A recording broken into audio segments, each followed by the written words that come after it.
the Suzuki Hayabusa was taken off sale in 2019, it left a sizable void in the UK and European motorcycle market.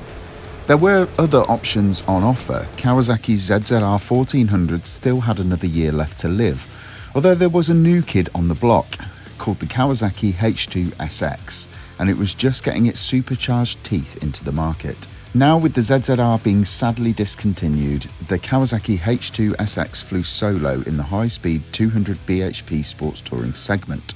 Until now, that is, as a famous name has returned to the game.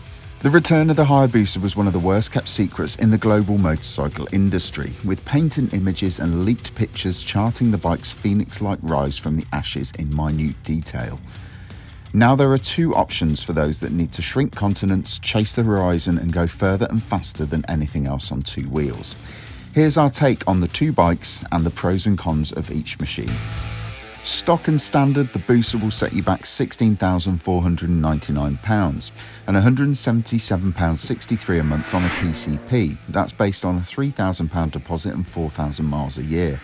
The Kawasaki comes in at £15,899 on the same £3,000 deposit and 4,000 mile limit. It will then cost you £174.02 per month. For 2021, the Hayabusa retained its 1,340cc inline four-cylinder layout, and it produces an almost identical 187 bhp as before.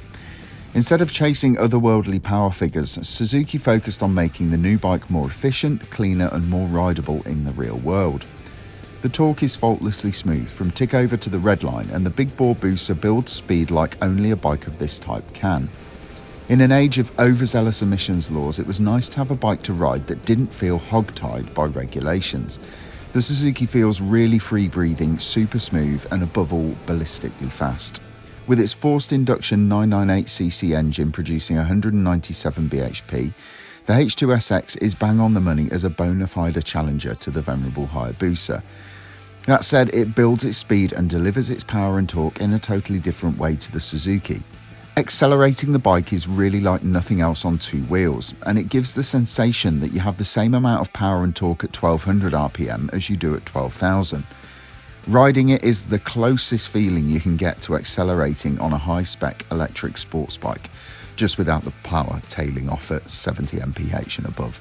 Of the two bikes, the one that gives me the warm and fuzzy feeling is the Hayabusa. It's an analog feeling engine in a very digital world.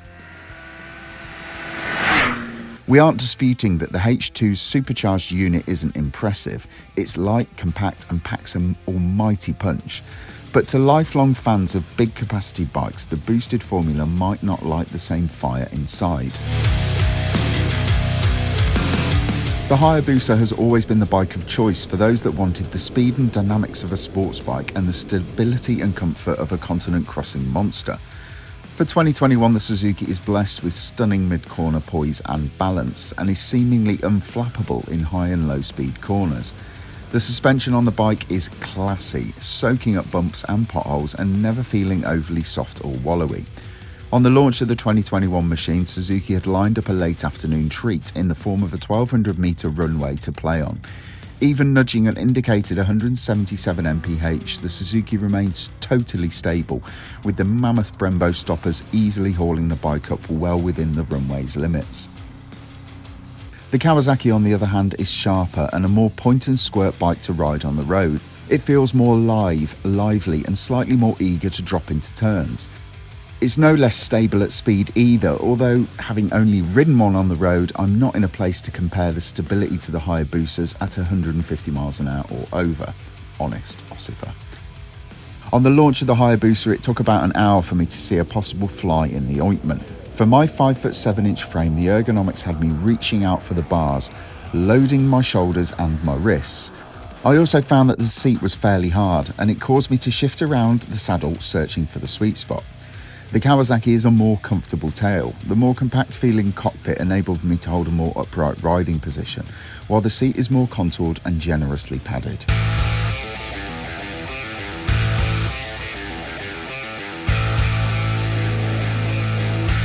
With the stats, specs and price for each bike being fairly close, there is really very little to choose between the two machines. For me, picking the winner comes from the bike that makes me feel the best, and also the one that is going to fit the bill for this type of riding. Admittedly, the Busa has bags more character and is the only option if you want a big capacity bike that produces big power and big speed. Its handling is faultless and the styling for this year is spot on, but it's by no means perfect. The comfort isn't great, and on a bike that's meant to cover big distances, that's not good to hear. While my heart would have me reaching for my local Suzuki dealership's phone number, my head and my backside would have me contacting Kawasaki. Yes, it's arguably not as stylish as the Hayabusa, but it is more capable of allowing me to do what the bike is designed to do: travel long distances, hassle-free and with a big grin on my face. Whether you agree or disagree with the verdict, please do let us know in the comments below. We genuinely do go through them and try to answer as many as we can. Also, don't forget to hit like and subscribe for more of the best motorcycle news, reviews and gossip.